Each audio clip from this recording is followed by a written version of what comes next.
It is no exaggeration to say that we're living in a mental health epidemic. We're in the midst of a mental health crisis. Anxiety and depression are reaching levels we've never seen before. A United Nations number recently said that more people are dying by suicide, more people are taking their own lives than are dying from natural disasters and armed conflict combined, right? So the biggest danger that we're facing is ourselves, is our mind. And of course, all mental illness, all mental distress has its roots in trauma. A recent theory hypothesized by neuroscientist Robin Carhart Harris is known as the entropic brain theory. Essentially, when people during formative periods of their lives are traumatized, are slayed, are sidelined, experience an involuntary killing of the ego, some intense betrayal during a very vulnerable period in their lives, they are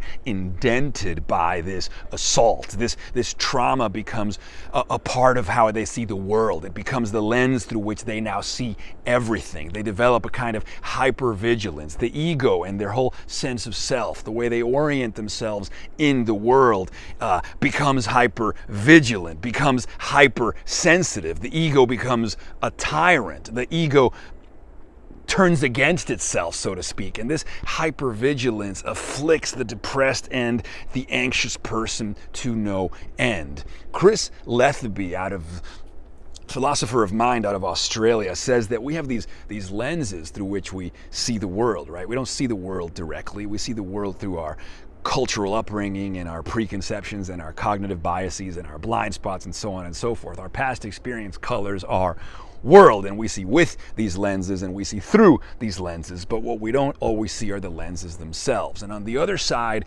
of trauma, what happens is our lenses become thwarted. Our lenses become transformed, become weaponized. Our lenses now see the world less clearly and see the world, in fact, only through the eyes of that trauma, right? Once you're driven off a cliff at 60 miles per hour, you don't let happiness in the door without a full cavity search. And so the anxiety and the depression and the lenses of perception and these become these rigid patterns of thinking. They calcify. The world is against you. Nothing's going to work out. I need to be afraid everywhere I go. These rigid thought patterns calcify. The ego becomes weaponized. It becomes an autoimmune disorder of the self. And so what happens is these people can no longer exist with any kind of equanimity. They're perpetually in a state of fibrillating anxiousness, in the words of Jamie Wheal. And what psychedelics seem to do, it seems to make them so effective both for treating PTSD, OCD, anxiety, depression, all of these things, according to the work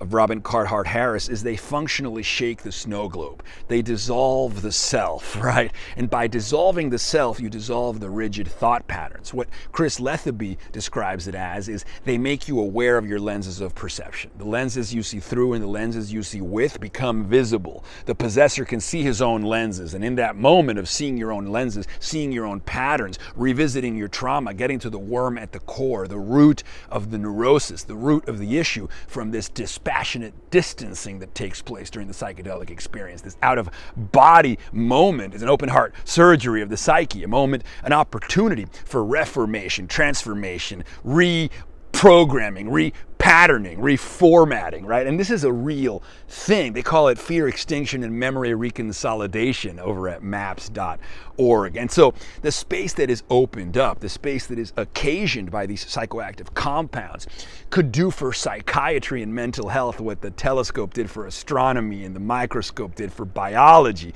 And I'm not the only person who has said this, far from it. We reframe our mental distress as a problem to be solved to a problem that solves us. That's a wonderful quote that I came across. And so if we're willing to submit to deploying these psychoactive compounds in the spaces of psychotherapy and mental health, we could engender a revolution. Psychedelic therapy is big business nowadays, and what's more important than ever is that the companies that enter this space are leading with intention and are leading with consciousness, right? That they're not just themselves trying to monetize, fed only by the profit motive, but that their inspiration is a real call to make a dent in the mental distress space, to really alleviate suffering and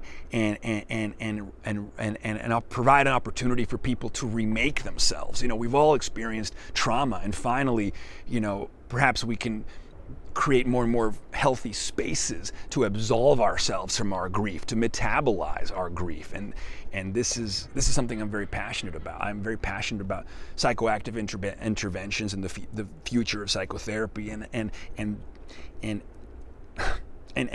coming to the space with integrity. Because if there is no integrity, then we're wasting a huge opportunity. Let the better angels of our nature lead the way in the psychedelic revolution.